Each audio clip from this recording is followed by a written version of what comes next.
Hello, my name's Ian Manivel. I'm the Head of Health at Fujitsu, and today I'm presenting on Design, Build and Support, Tech Methods to Achieve Value-Based Care.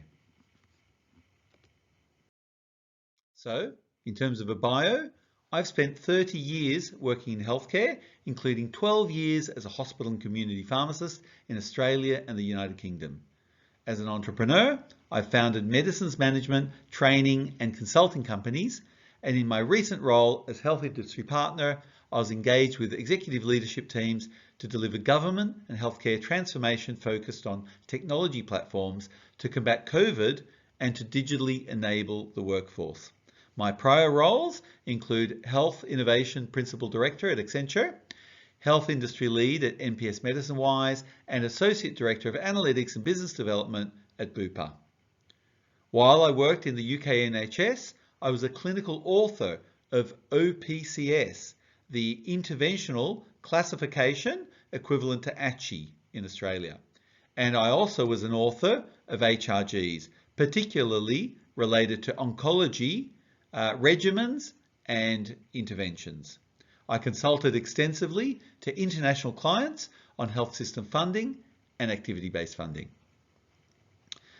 Now, as Head of Health at Fujitsu, I lead a team that co-designs innovative solutions to healthcare customer challenges across clinical, finance, and technology to deliver improved patient experience, population health, workforce satisfaction, and value for money. In a society where misinformation is amplified and there is intensified uncertainty about the global climate, national economy, and personal privacy, Fujitsu is focused on trust. We know that trust is needed for health ecosystems to grow and personal health to flourish. Our culture is inclusive, responsible, innovative, and we deliver on our commitments. Together, we share knowledge to build a sustainable world with better health outcomes. So, we believe this is very relevant to value-based funding. Our health systems are evolving towards value-based care and value-based management.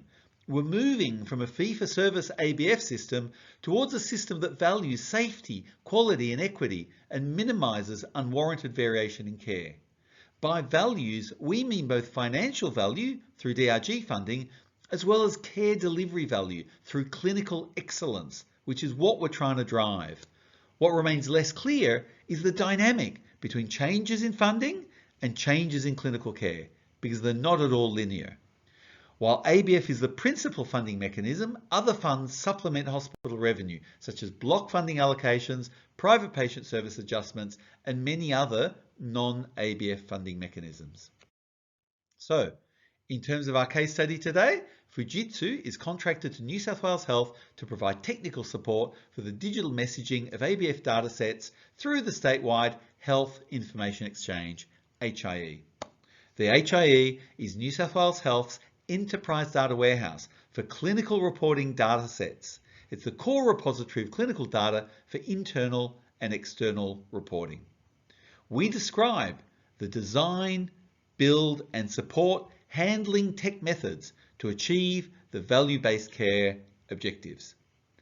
These may be adopted by other states seeking to streamline the implementation of IHPA updates across HIEs. So, in this diagram here, we show the 15 LHDs. We've designed, built, architected identical HIEs for each LHD. We've also created a statewide HIE, and all of the data from the local hospital systems goes into the HIE locally within the local health district, PAS, EMR, other data. We apply the activity-based management rules locally, generate LHD reports, and then export those data sets into the Ministry of Health HIE. So, in terms of methods, we understand and analyse Independent Hospital Pricing Authority functional and technical specifications and additional New South Wales Health Activity-Based Management Task Force requirements. We map the NWAR measures of health service activity, expressed as common units and calculations, to the Health Information Exchange data model. We design, build and test the changes in the software code required for the HIE application to support the NWOW calculations. We manage the reference data required for NWOW calculations. We package the new HIE software release to record both the historic and the new pricing specifications. And then we support user acceptance testing of the new HIE software release for the New South Wales Health workforce. And finally, we manage the HIE application maintenance and upgrades over time.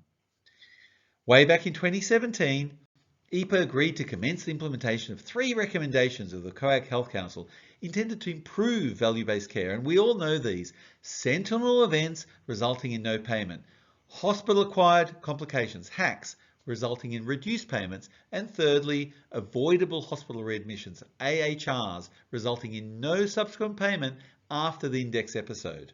So this case study relates to the changes we recently made to the HIE software for urgency-related groups, URGs, in emergency department activity in NWOW 2021-22 for ED, replaced with the Australian Emergency Care Classification, AECC.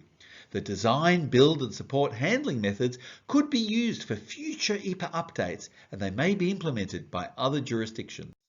So here are the tech methods. We start off with design. We map the AECC grouper input fields, such as visit type and triage category, to the HIE schema. We identify the new reference data required, and then we modify the HIE data model with the objects required to support the new NWOW version. Then we move into the build phase. We prepare the new NHS, New South Wales Health reference data, load the new reference data. We clone the code for NWOW 2021, and New South Wales Health also requires the previous NWOW versions to be run for ED presentations. We install the IHPA supplied AECC grouper software module using Python code, and then we develop the required AECC data extract and results processing and apply the database changes in the HIE. That completes the development element of it, but then we have to test all the changes extensively.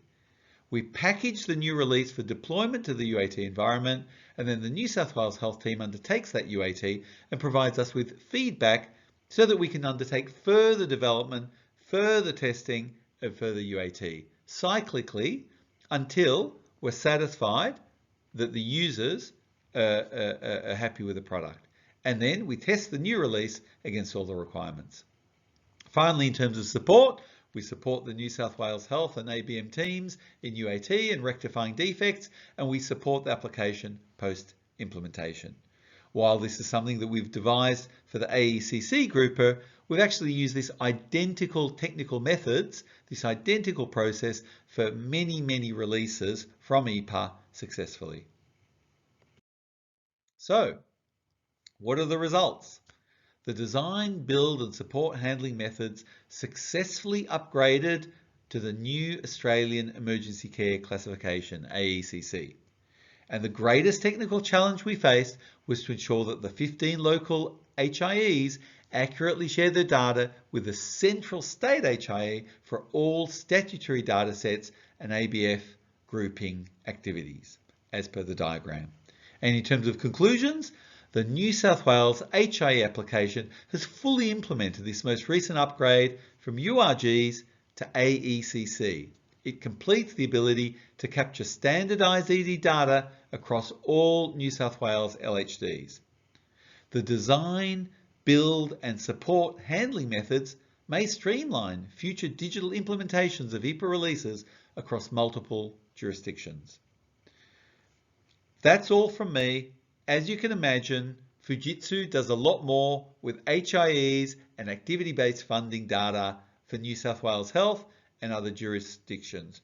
We are passionate about value-based care and improving health outcomes for Australians. If you'd like to find out more or get additional details, please contact me at ian.manivel@fujitsu.com. Thank you very much and enjoy the rest of the conference.